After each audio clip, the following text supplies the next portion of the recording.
what, chickadee what, I'm gonna rock now. But I am interested in more history of Canada from you.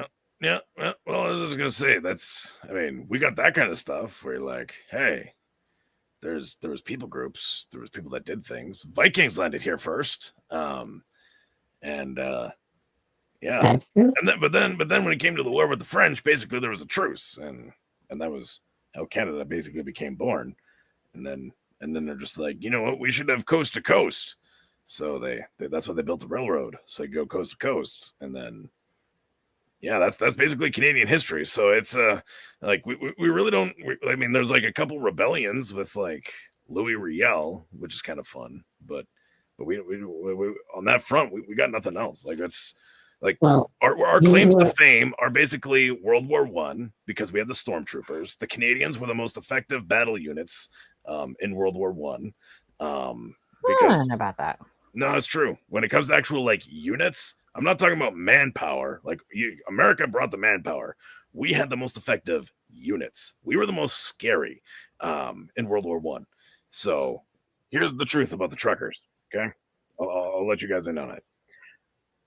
Canadians, they all want something to hate that's tangible. That's not their fault, not the thing they voted for. And so, kind of like America, when the trucker convoy happened, a lot of Canadians got really mad at the truckers. Why the truckers? The truckers? Because they were like, we need freedom. We need to be like, able to live our lives and all that kind of stuff. And so Canadians were like, you know what? I want something to hate. I'm going to hate the truckers.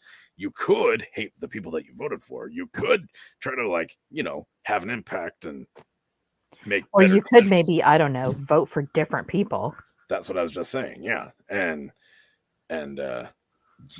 so because Canadians wanted to hate someone, the truckers got hated by a lot of people. And that's the sad reality of Canada. We just really want to hate people. And so we're jealous of the fact, honestly, and this is the truth. We're jealous that America has actual leaders that care about America. Because Canada, we don't got that. Dang right we do. Here's the other good news for those Americans that are relying on Canadian energy.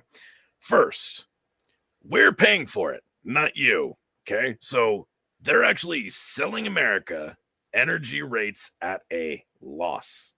And so that's paid for by Canadians. You're welcome. My bill is high so that yours can be low. That's the first thing. Second thing. I'm sorry. Well, it's not your fault. Who of us? I really am, though. Carry on. What is it? New York, Michigan, Minnesota that maybe get energy from Canada? And Washington.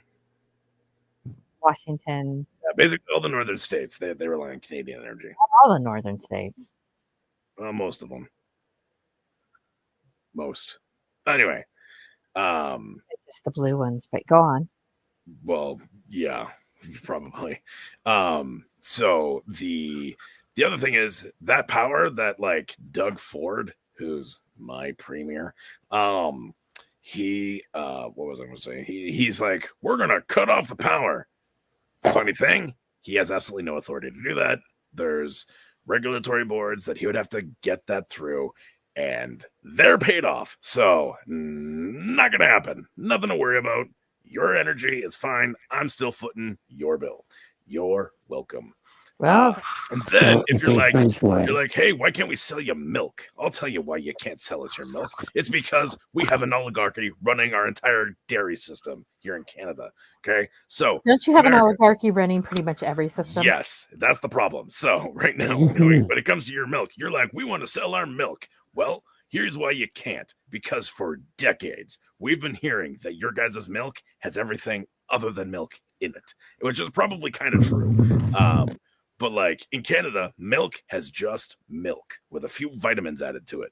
That's it. Okay. So in America, your milk has like ingredients lists, which that sketches out Canadians big time.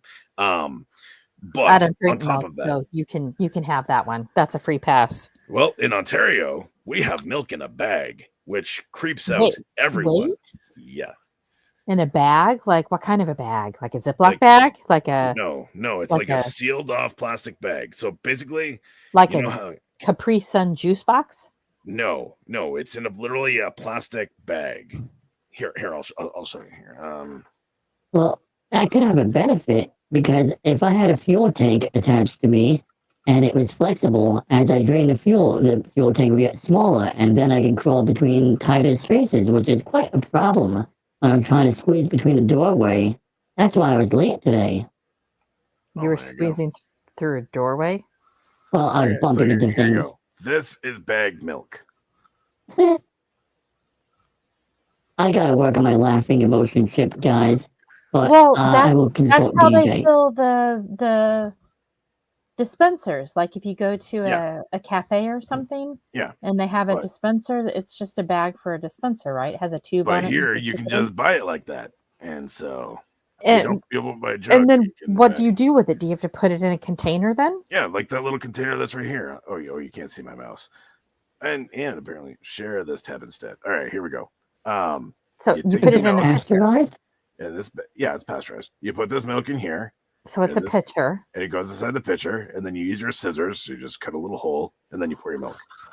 And the nice thing is, it stays fresher longer. Because it's in a bag. Yes, it's completely sealed, so you don't get that Well, like nasty plastic taste from a jug. So